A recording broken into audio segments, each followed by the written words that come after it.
like that. Okay. Hey everyone. Hi. Very happy to be live with Georgina Clarke. Do you want to start us off with an introduction to you and your books?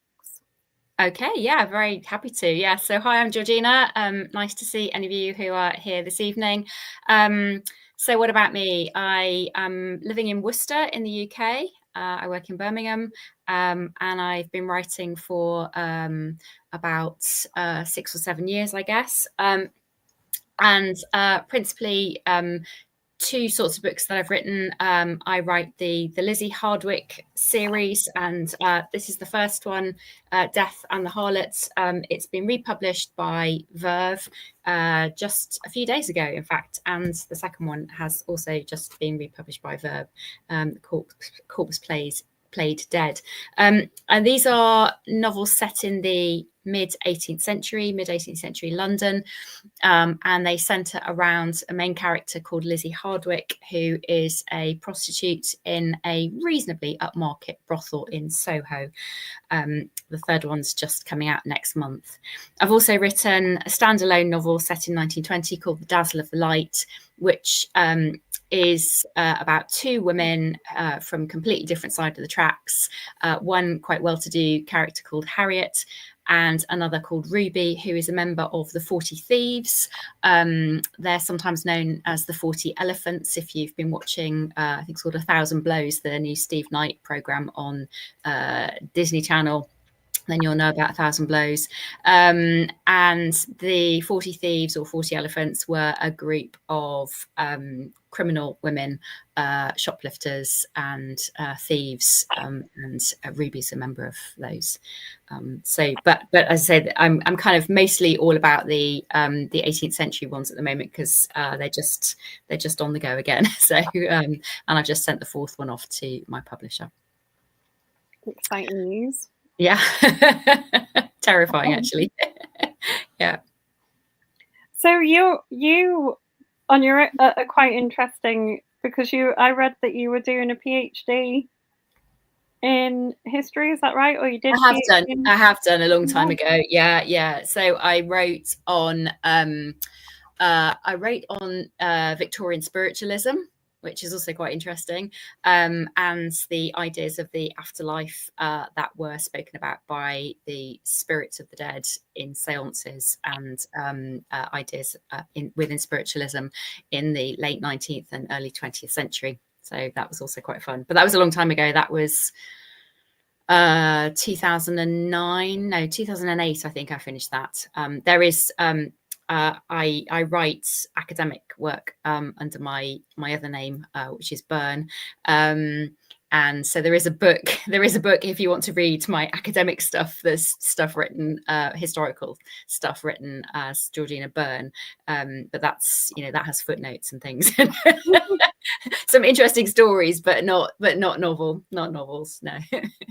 Were you drawn into writing about the spiritualism because of your interest in theology as well? Yeah. So my first degree is in theology, and I teach theology. So that was the connection there. Yeah. And yet interestingly, when you've written fiction, chosen to write it with Lizzie, who's quite a fallen lady. Yeah. Well, she has her reasons. There is a backstory which I won't go into because I don't want to spoil it for anyone who's not read the novels. But there are reasons why she's there. But I think what I really liked about putting her in that context, and the reason why she's a prostitute, as I say, in a kind of reasonable brothel, is that I wanted to write about a woman. I wanted a female protagonist. I wanted a female sleuth, and I wanted to set it in the mid 18th century. And in order to do that, I wanted somebody who had access to both kind of high society and also who could walk the streets and feel comfortable. Well, not quite comfortable, but could be on a level with the people on the streets as well. And I thought actually that was a person who could mix with lords, not ladies, clearly, but she could mix with men who are high ranking, but she could also mix with street sellers and street prostitutes as well. So yeah, that's why she's there. Yeah, I wondered if it also gave her a lot of autonomy because she's quite a straight shooting woman at times, isn't she? And I wondered if like the choice of her profession gave her a lot of like she's quite kick-ass for what I would imagine a woman would be like in those days. And I'm wondering if the choice of making her what she is gave her the ability to be like that. Yeah, I think so. I tried really hard not to write a 21st century character in an 18th century setting. But there are some quite feisty 18th century women anyway, so I didn't have too much trouble making her like that. But I think, yeah, her circumstances means that she's had to become quite, she can be polite. She knows how to sit properly and, eat with the right implements and all that kind of stuff. And she can speak well. But I think because she's had to toughen up because of her circumstances, I think, that's why she is as she is. I think that's why she's quite straight talking. I think she's also quite, she sits a little lightly to the circumstances as well. As we move through the series, that changes a little bit. I'll give you a warning now. If you started to read the third one, circumstances change a little bit for her. But she can be quite straight talking. She also has, without giving away too much about her background, she does have like a level of education as well that you wouldn't necessarily get from a sort of. Yeah. One of the other characters, the other main character in the novels, who is one of the Bow Street runners, he comments that she doesn't fit. She's in the wrong place. She doesn't fit, and he can't quite work her out. And so that's when you get her story. She starts to talk a little bit more to him about that, because he can't make her fit. She doesn't fit any of the usual characteristics of the sort of woman that he would expect to find. But then he also doesn't quite fit either, does he? Because he's sort of made some interesting choices in his life. Yeah, that's true. That's true. Yeah, he has. Yeah, he has. Again, that doesn't really come out until the third one properly. You get a bit more of him, but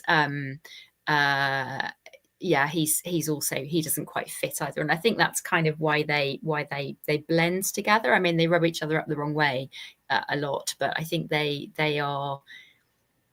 two souls in the wrong place.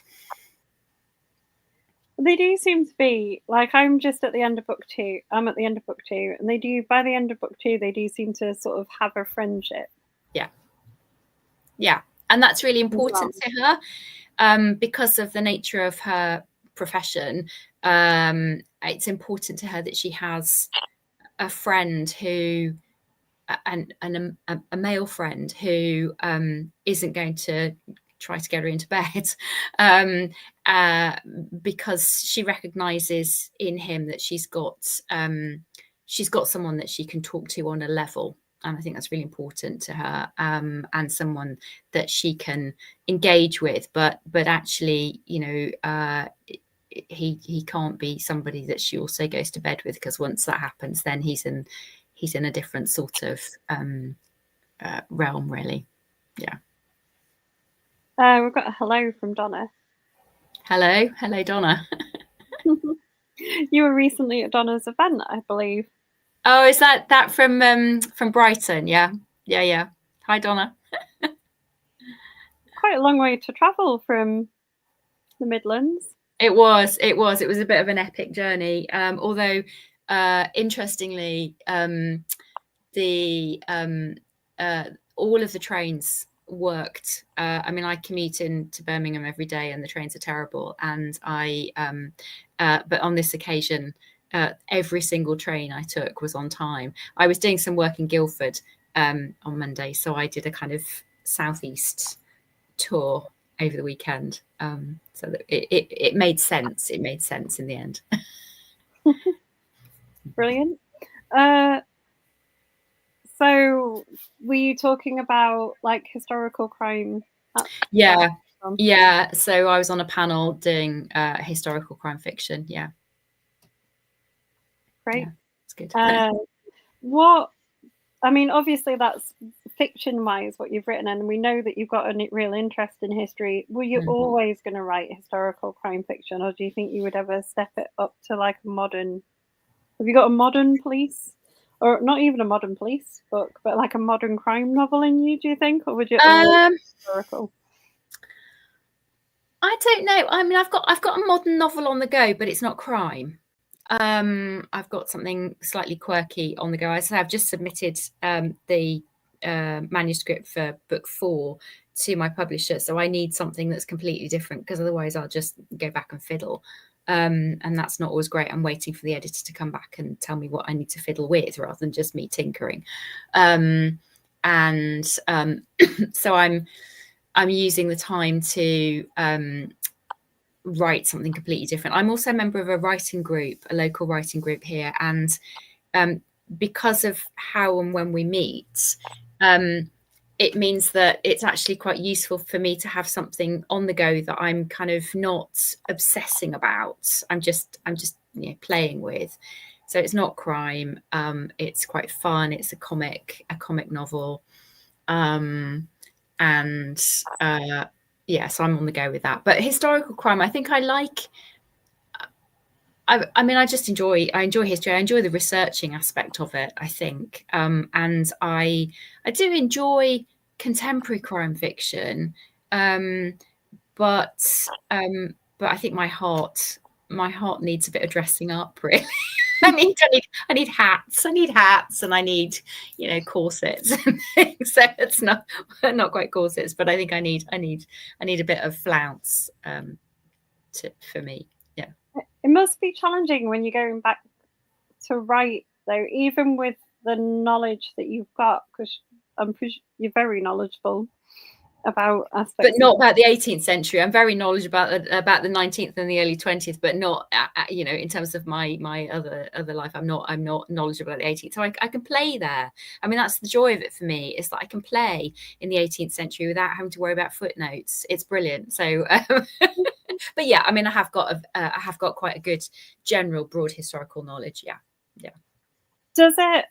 Is it a challenge when you're writing it to think about like your language choices as well, because there must be certain like idioms and sort of ways that we speak that weren't used when Lizzie was around?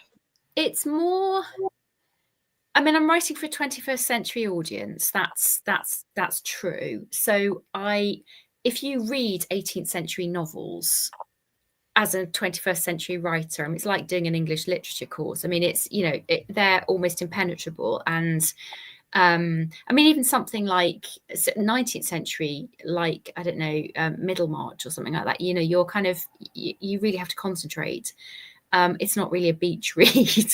It might be for some people. It's not really a beach read.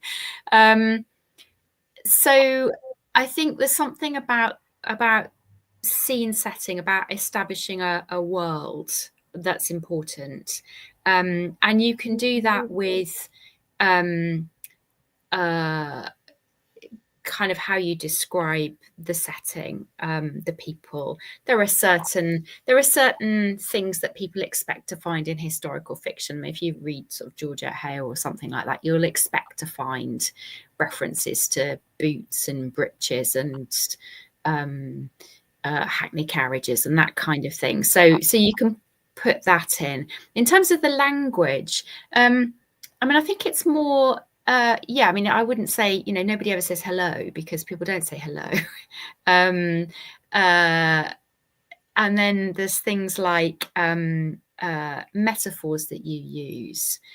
So some of the kind of mechanical or computing metaphors that might be kind of post-industrial revolution words, things haven't been invented yet. You can't use them even idiomatically. I'm trying to think of a good example, and one won't come to me now, obviously. But things that we would take for granted, or language that we might use, for example, that relates to, I don't know, the telegraph or radio waves or something like that, things that literally haven't been invented. I can't say a light bulb went off in my head or something like that, because there aren't light bulbs. And I have had to think quite carefully about was this around?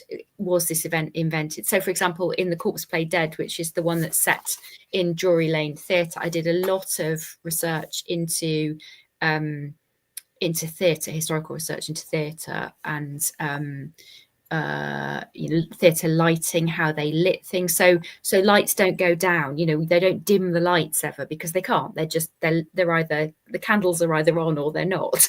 You can't dim the lights. Little things like that, really, I suppose. And the other thing is, I shared this one in Brighton at the weekend, that I use as a reference. I use the 1746 John Rock map of London to give me access to the streets and where streets take you. And there's some action in the first one that takes place on Compton Street, and my agent, who's works in London, she said, "Do you mean Old Compton Street?" And I said, "Not in 1759, I don't. I mean, Compton Street is not old at that point." And the challenge of if you go to London now and you try to get from point A to point B, you travel down particular streets. So, Shaftesbury Avenue, for example, doesn't exist because it's named after Lord Shaftesbury, who isn't around yet. So it's that kind of thing. You have to be quite careful about the street names. But on the other hand, you don't want something that's so obscure that people don't know what you're on about. It's got to be relatable to the 21st century, as well as being of the period. That's the challenge, I think. I quite like the notes at the back where you give a little bit of the real history of it. So it's not giving a spoiler away to say that they're in the theatre watching a play and the person had rewritten the play because they didn't like the ending. And that's absolutely true. So yeah, it's they had this thing at I mean, I would just say they're watching King Lear. But it doesn't end as King Lear ends now. It has a happy ending because they thought that it was all a bit too dismal. So this is well known. They rewrote it to have a happy ending. And you read something like that and you think, no, who would do that? But actually, so the way I wrote it, when Lizzie's talking about it, I had to write it to make it clear that to people who are reading it now, knowing how King Lear ends and it's not cheerful, to make it clear that there is a reason for that. But equally, you don't want to do an information dump. You don't want to say, oh, here's something I've learned about 18th century theatre, have this. But to make it clear in the notes, and because I'm a teacher, once a teacher, always a teacher. There's notes at the back. There aren't footnotes, but there are.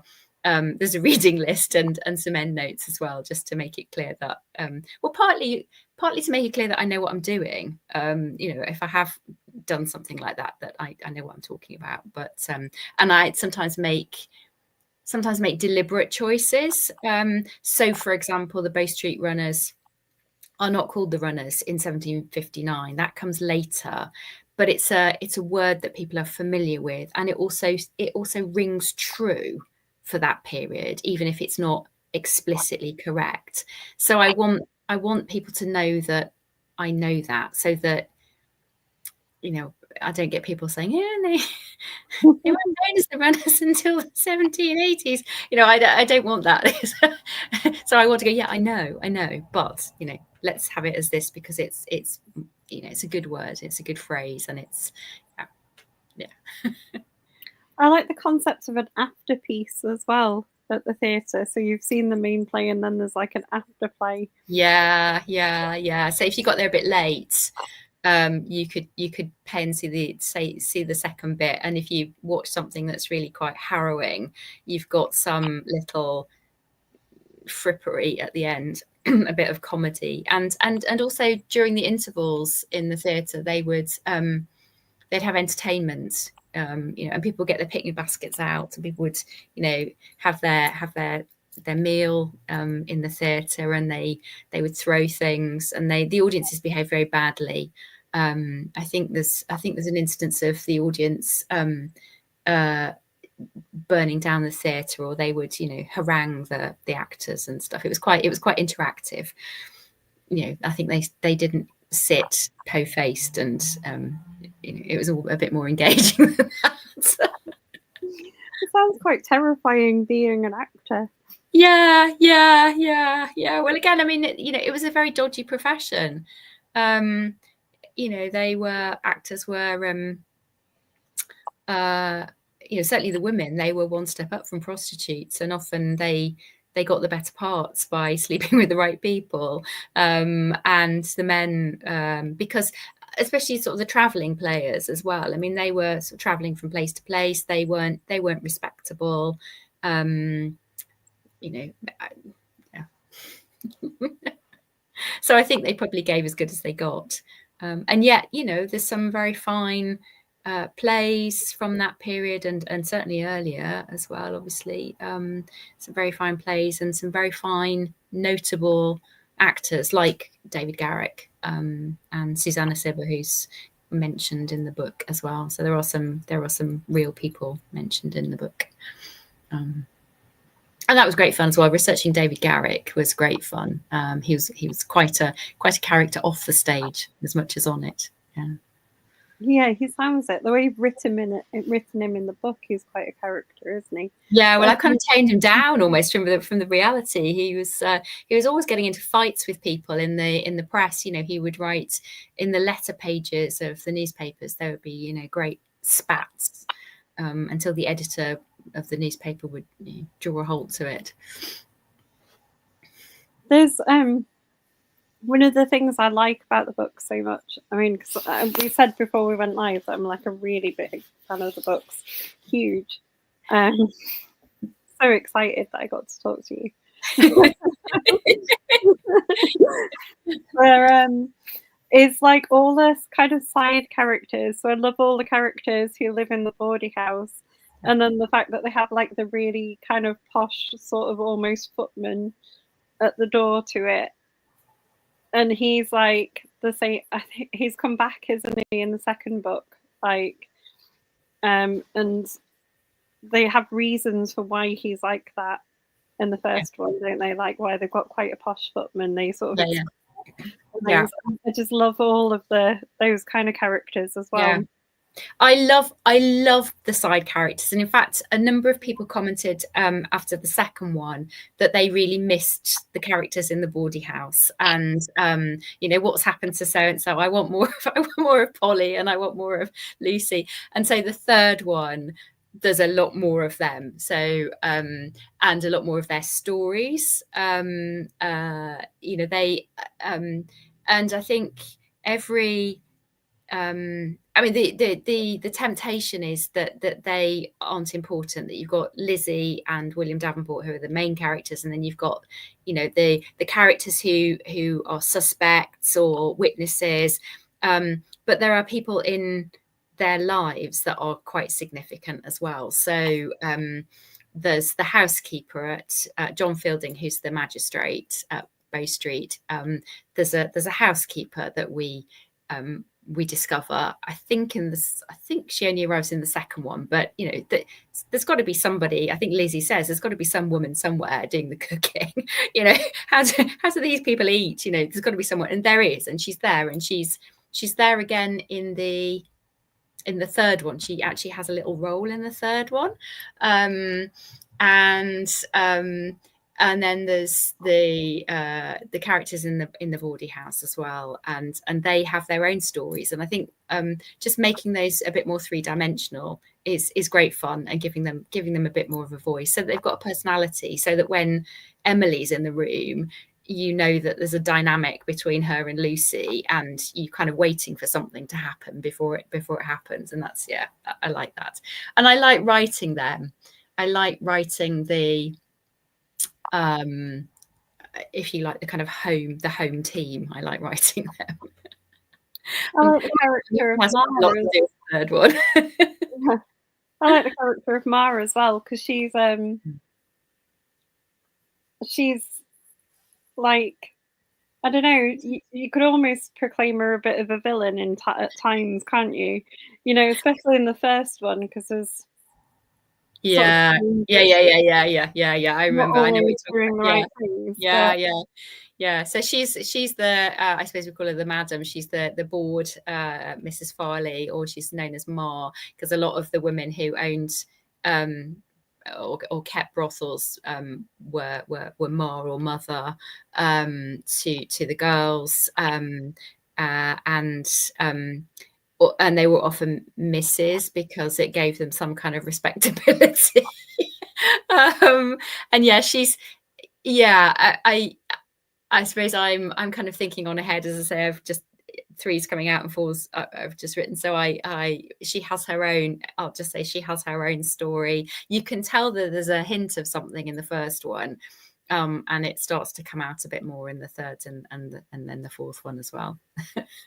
And that's the great joy of writing a series, I think, is that you've got characters who kind of come and go, that are significant to that particular novel, but there are other ones who are the home team who travel through the series, and they also have to develop and grow themselves. You can't just leave them as they are, because that's not how life is it? I mean, if you're out with your mates, they have their own stories too. Everyone's a main character in their own story. You know, no spin-offs. What happens to Lucy and Polly? You could legit write spin-offs about any of the people in your book, and I would buy them and read all of them. Great. Yes. I'm sure there's other people who would read them as well. I hope so. That would be nice. Yeah. Is that because I feel like there's the journey that they're on is going to have like a definite kind of end. Like, I feel like there's sort of hints about Lizzie and Davenport's kind of relationship that might go somewhere or not go somewhere. There's, you know, whether she'll stay in the bawdy house or find her own way, all those kind of things. Is there going to be like a set ending to the series? Oh, well, a lot of that depends on the publisher. There are things over which I have no control. In my mind, so as I've just submitted the fourth one. In my mind, there's a fifth. There are things that I need to deal with. There are things I need to deal with my characters, that for me mean that there will be a fifth one. But then, you know, if suddenly they took off and people wanted lots more, then you know, there are endless stories. But I think I have to be kind of sensible and say, okay, if it ended at 5, that would be fine. If there's a great appetite for, you know, 20, I'm sure I could come up with, because you know, you only have to read some books, you know, do some research, and there's like ideas pop up. So yeah, but in my head there's 5. I think the joy of, like you were saying with Lizzie as well, is she's so kind of adaptable to any circumstance. Yeah. So, Yeah. I'm hoping so, given where I've left her. she goes from, like, even in the first 2, she goes from mixing with like really well-to-do men and sort of on the edges of society, to like the second one where she's sort of working like almost at the servant level. Yeah, she is. Yeah, she has worked quite hard in the second one. I did put her through it a bit. Yeah. She is very adaptable, and I think that's one of the things that I really like about her, is that she she is sometimes thrown by the circumstances that I put her in, though. You know, it's not easy. She's not. Sometimes things are costly to her. Again, kind of thinking on it. I mean, I will just, you know, say that the tone takes a slightly darker hue in the third one. The first two are quite light, and there are hints of dark things and dark themes, certainly. You know, I'm writing about prostitution, I'm writing about murder, and yeah, they are dark, but they're also quite light-hearted. And the third one, although you know, it is quite light-hearted in many ways, there are also darker themes coming. So I just sort of testing her a little bit in that, and seeing how she reacts. Yeah, well, the blurb of the next one, like, hints at it going to some quite dark and dangerous places, doesn't it? Yeah, it does. In the third one, yeah, it does get quite hard at one point. Yeah.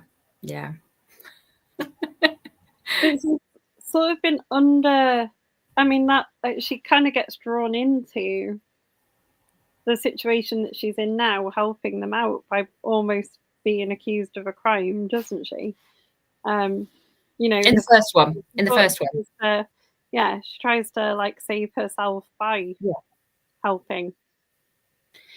Yeah, and I think I mean, I think with the first one, you know, her you know, one of her customers, it's not a spoiler because I think it's in the blurb, one of her customers is found murdered, and she is one of the last people to have seen him alive.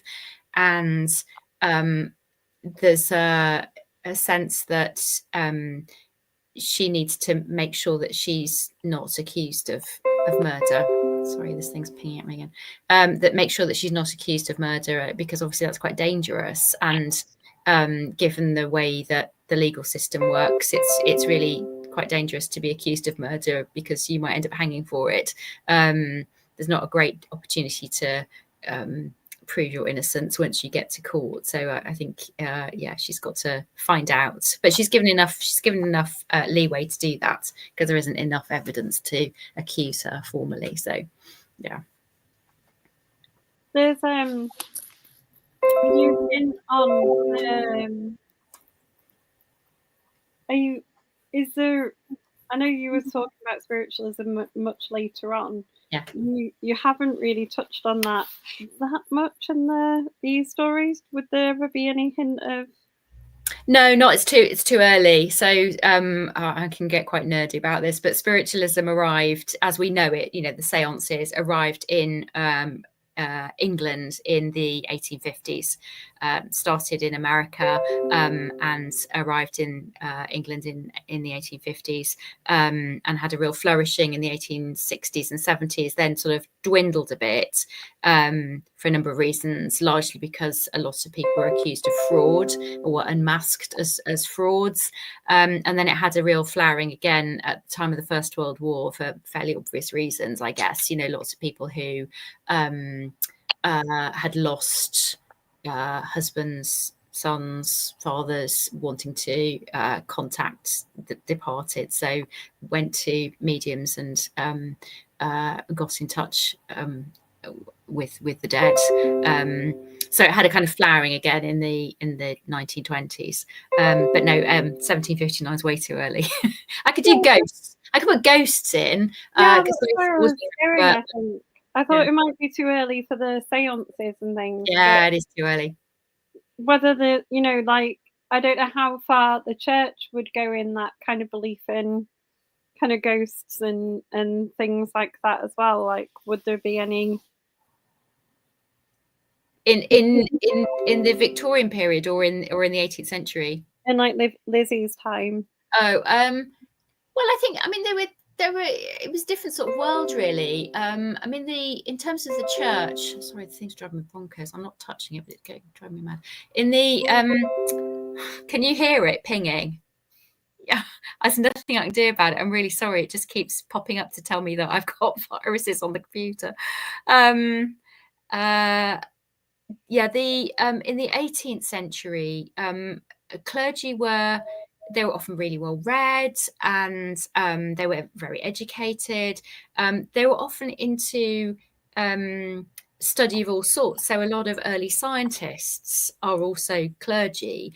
You've got it's a bit of a cliche, but you've got clergy kind of collecting butterflies, and sort of experimenting with physics, or astronomy, or so people engaging with interesting things like that, and a lot of them were not a lot of them, that's the wrong word. Some of them were interested in ghost stories, that kind of thing. So but nothing formal.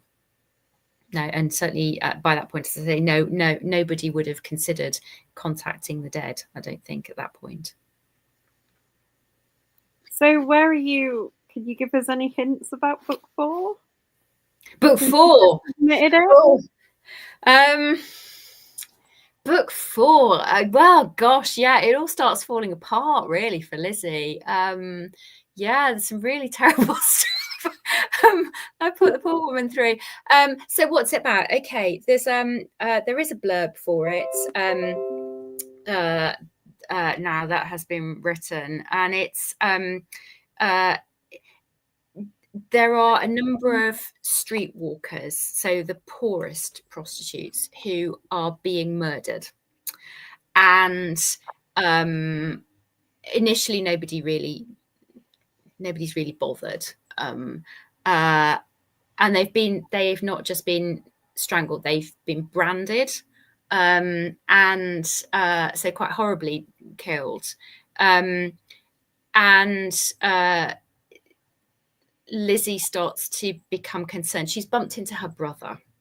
She's got 2 brothers. She's bumped into one of her brothers at a big party in inverted commas, and she's bumped into her brother, and she becomes increasingly concerned that her brother might be the one who's killing these prostitutes. And it's a balance of kind of family loyalty and her loyalty to the sisters on the streets, and but at the same time there's other stuff going on that's quite dark, and she kind of realizes that at the same time. So I'll just read the blurb. I haven't got it in front of me. If I could just read the blurb, I can tell you that it sounds really good. So it's a number of, and I've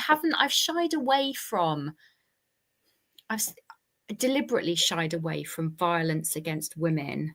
I've not had prostitutes being killed. But I thought, this is a dangerous place. Being on the street is dangerous, and these women are vulnerable. And why are they vulnerable, and what's going on? And I thought, no, I'm ready to address that now. So I am. But that takes her into some quite dangerous places, obviously. Because there's different reasons why sort of the women have ended up where they are as well, isn't there? So you've not gone for the, like, I feel like Lizzie's sort of not necessarily there by choice, but she's not unhappy with a lot. Overly. She's making the best of it. She's making the best of her circumstances. I wouldn't say she's particularly happy about being there, but she has a degree of independence, and she can just move around as she wants. She hasn't got to have a chaperone or anything like that. She can just go where she wants. With the women on the streets, I mean, I think poverty plays a huge part of it. And there are other women around. So there's Anne Bardwell, who's the landlady in the pub, and there are tradespeople as well. So there are women in trade. So we see some of them, and there are respectable, I suppose we would call it the rise of the middle classes. It's still a bit early to refer to them like that, I think, but tradespeople are respectable. But the women on the street are poor, and I think poverty is a really important thing to to note, and she notices it as well. I think, I mean, she's noticing through my eyes, I think, or I'm noticing through her eyes, that if she walks the streets and she sees people asleep under carts and who are very thin and they've got very poor clothing on, that's because they haven't got money. And for some of the women, the only way to earn money is to sell themselves. But that has its own dangers because of disease and stuff. So they don't have a long life. They're often quite young. So I think there's something about engaging with that that's quite important. Yeah, because you can't shy away from the realities of what were happening at the time. You can't make it all. No. And I think it's the same now. I mean, one of the things about historical fiction is sometimes you can say things about contemporary issues in a way that draws people in. It's one of the reasons why I like historical fiction is I can comment on the present. So certainly within the fourth book, there's quite a lot about attitudes to women, because it's a point where attitudes to prostitution are changing, and there's a school of thought that says that they're all they're wicked women, they are temptresses, they're vile, they're vermin, they should be cleared off the streets in a quite a violent way, they should be cast out, whipped off the streets, that kind of thing. So there's a school of thought that says that, but at the same time there's a school of thought that comes in partly through John Fielding, actually, that says that the women are on the streets because of their circumstances. They don't want to be there. They need protection and they need education. So he sets up something called the Magdalen Hospital, or Magdalen House rather, which takes in young women who are on the edges of prostitution or just beginning, and feeds them, clothes them, teaches them skills like sewing and basic handicrafts. They do a lot of going to church and praying, so it's quite sort of moralistic. But they then, when they sort of graduate, they go off to be servants in decent houses.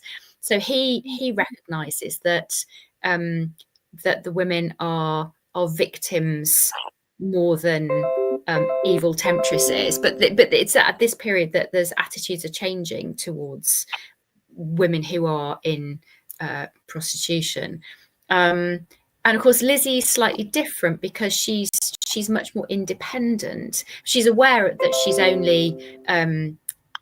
only a stone's throw from the street. I mean, if she gets thrown out of the brothel, for example, then she's on the street. She's got nowhere else to go. So that's why she's saving her money, so that if anything terrible happens, she's got some funds, she's got somewhere to go. She's got men that she can call on, but would they want to call on her if she was on the street? Probably not. Would they take her into their homes? Again, probably not. So she's got to have some kind of security. She hasn't got much security except within Mrs. Farley's house. But yeah, so she represents a kind of third way of understanding the women, which is that they have got some agency, but she hasn't got very much agency. She's only got agency because of where she is. So what happens if we take that away? My mind's still intrigued about him meeting someone from her family, like later on in book 4. Yeah.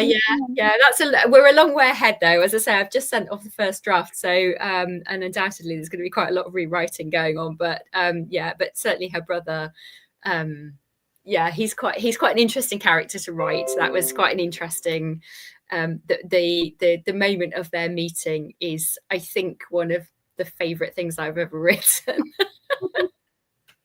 That's quite a fun thing. Because she does have moments, doesn't she, where there's like a moment in book 2 where she kind of recognises someone from her whole old life, and you do wonder if, I'm not naming names to give away any spoilers or anything, but you do wonder if, like, when I was reading that, I was like, oh, I wonder if in like another book she's going to meet someone else from her like Yeah. past, or how would she deal with that if she walked into like the boarding house one day and someone waiting for her was someone that she knew? Indeed. Yes, that's always a possibility, isn't it? Because you think if you'd but that's also like an interesting possibility, isn't it? Because I would imagine as that thought must have crossed her mind. Yeah, well, it certainly crossed mine. Evidently for book 4. Yeah, well, we'll wait and see. Wait and see. Yeah, that's definitely a possibility. Yeah. So Yeah, I guess where she is as well, given where she's located and given her family background, there's always a possibility that people who travel to London might, she might see people even on the street. So yeah, we're alert to that.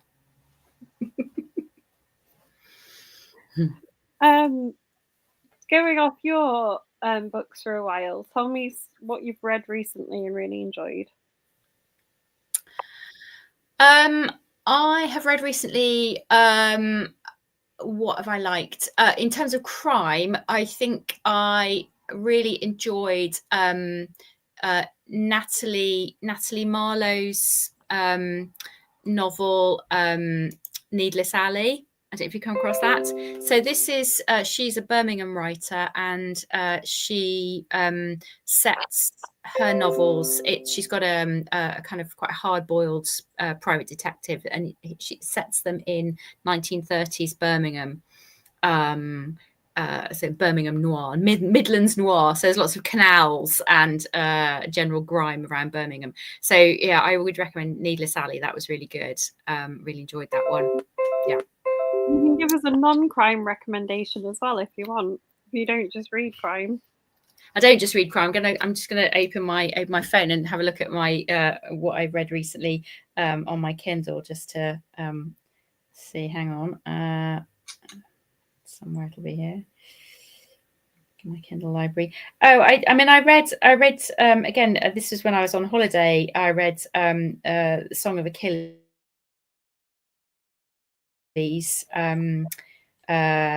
which is I can't remember the name of the writer now. Madeline Miller. That was a good one. I really enjoyed that. I enjoyed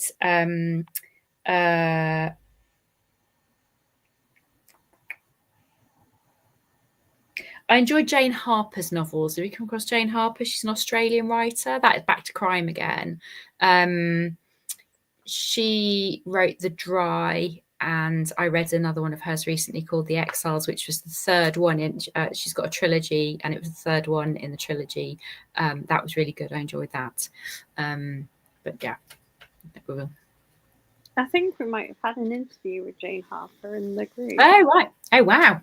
Yeah, she's amazing. She's got a really, really spare way of writing, and she can communicate so much about the landscape of the outback with that really spare language, but also the kind of the reluctance of the people to speak, and therefore all of those hidden secrets.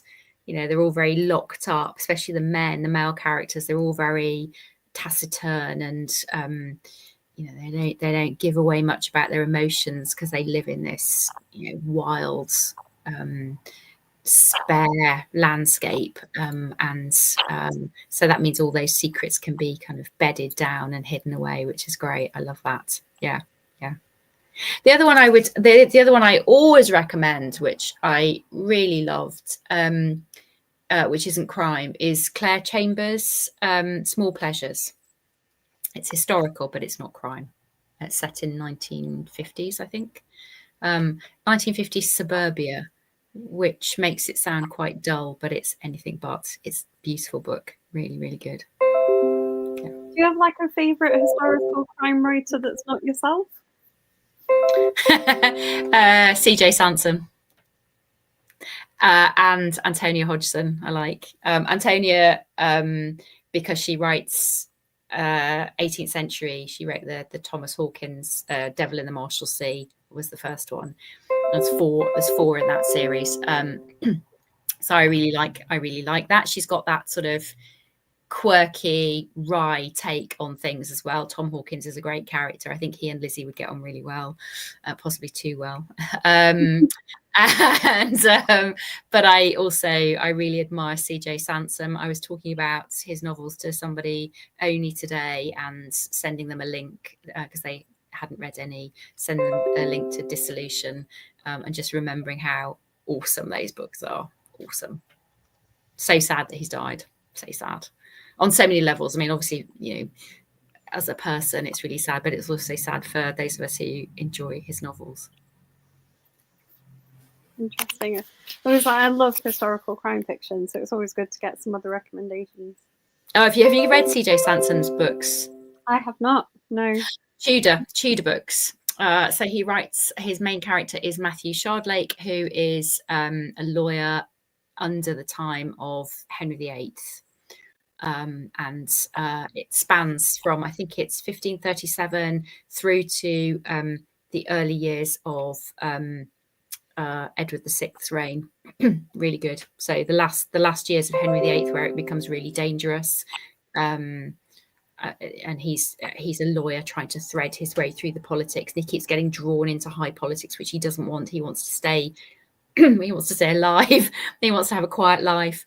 And he keeps getting drawn back into high political drama. It really good. So absorbing. Yeah. My favorite historical crime people, apart from you now. I'm a big fan of Kate Foster. Okay, yeah. I like The Maiden and the King's Witches.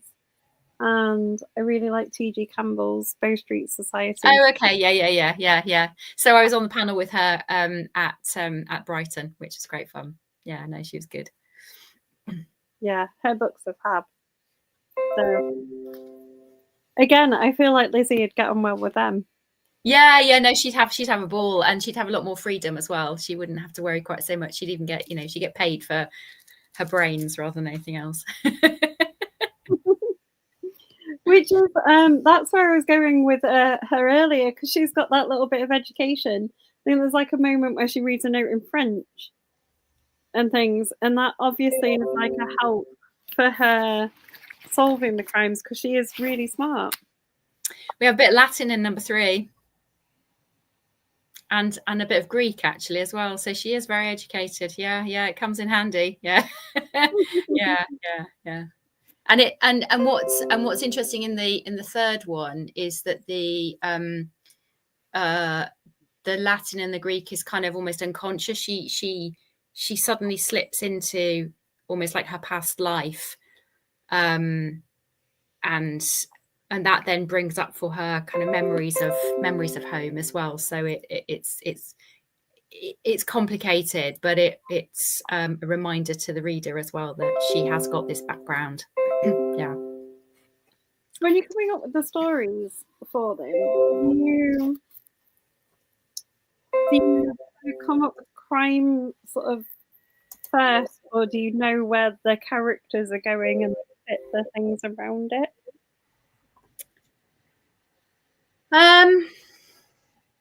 It varies from novel to novel, I think. I think generally speaking, I have a kind of a feeling or an idea of sort of what it's about, and then I kind of flesh it out a bit, and I usually know quite quickly who and how and why, who did whatever it is, who and how and why. And then there's a couple of key scenes that I sort of work on, and then we try to work out how we get there. I mean, I'm not a massive planner. I am a planner, but I tend to change things. I'm quite a loose planner, I suppose you'd say. I know roughly the destination I'm heading towards, and I know some of the stops along the way, but I have to work out how to get there. I wish I could plan more strategically. It would save me a lot of time. Although, having said that, the contemporary one that I'm writing at the moment, I've planned out really carefully, and now I'm quite bored with it because I think in my head I've written it because I know what happens, and that's a bit boring. I like to have a little bit of unfolding, and I like the characters to tell me things as well. So sometimes I'm writing something and I don't quite know what happens. I mean, it's not magic, but something happens and words come out of their mouths normally, and I think, oh, I'd not thought about that. That I hadn't considered. So then I have to change tack and think the plot moves then. And sometimes things come in last minute. So there's a character in The Corpse Play Dead. There's a character who's actually quite significant. The William Simmett, who because you've read the novel, you'll know who he is. He's a writer, an aspiring writer. He didn't appear in the first draft of the novel, and actually he becomes quite crucial. Yeah. I was thinking I need a person. I need somebody to connect this and this, and and then he sort of emerged. Yeah. So that he wasn't in the first draft, and that's great fun. I think that sometimes things can change quite a lot. Williams. So the conversation that like Lizzie has with him near the end was just one of my favourite bits of the book. Yes, I like that bit as well. Yeah, I enjoyed writing that bit. I know the bit you mean. Yeah. And then like a bit later on where she's like, he's going to go away and do this and everyone will know it. Yeah. I love it. Yeah, that was brilliant. It's so funny as well. Really well done. Thank you. And I think there's something about putting the humor in. I think there is. It's good to have characters that are humorous, naturally humorous, or they're slightly ridiculous, as he is slightly ridiculous, and therefore we can play with them a bit. I think that it's important to have those kind of characters because they're the sort of characters we have in life, aren't they? You know, not everybody. It's not all. Life isn't all serious. I think we have to have the light relief, and I think one of the things I like about Lizzie is that she's able to see the ridiculous in a lot of things. I think possibly because she's clever, she can sort of step outside of things and see the fun in things or the ridiculousness of things sometimes, and that gives her a way of engaging with people. You've got 2 minutes left. Would you like to remind everyone, if they haven't already read the books, what they're going to go away and buy? Okay, if you haven't read my books, please do have a look at Death and the Harlot, which is the first one. And then there is The Corpse Play Dead, which is the one that's set in the theatre, which is the second one. And coming out in April is Viper in the Nest, which is beautiful. Really loved that cover, and that's the third one in the series that Kaz is going to read very, very soon. Yeah. Kaz is interviewing T.G. Campbell tomorrow and then treating herself to the Viper in the Nest. Excellent. Oh, well, do let me know what you think. I'm really interested. I mean, it's always when you sort of launch it out into the world and people start reading it. So at the moment it's out with reviewers and bloggers. There's always that moment of like, oh, what are people going to make of it? And I really genuinely would love to know what you think. I really want to know. I will let you know. But feedback is really, really crucial. I'm convinced I'm going to love it because I've absolutely loved, and it came at the perfect moment because I literally walked in my house reading the last part of The Corpse Play Dead. And the envelopes had fallen through the door with a Viper. Oh, you see, there are some people, because they were published by a different publisher some time ago, and Verve republishing. There are some people who've waited like 5 years for this. So there are some people really desperate to read the third one. Certainly some of my friends are really desperate to read it. That's going to be the position I'm in for book 4. Oh, no, you don't really have to wait that long. I hope you don't have to wait 5 years. No, hopefully by the end of this year or the beginning of next. So a little bit of a gap, yeah. But I'll have to have a bit of a wait before I can have another book. Sorry, I can't. I have a full-time job. I can't just churn them out, you know. Not Barbara Cartland. I wish. Yeah. Gives us something to look forward to. Yeah. And it's been an absolute pleasure to have you here. It's been lovely to talk to you. It's been really good to chat to you. I'm sorry that I've been pinging away. I'm going to have to deal with my laptop now. I don't know what's going on. It's okay. And feel free to come back for book 4. Lovely. Yes, I'd love to. I'd love to. Yeah, I'll come and talk to you again. Yeah. Brilliant. I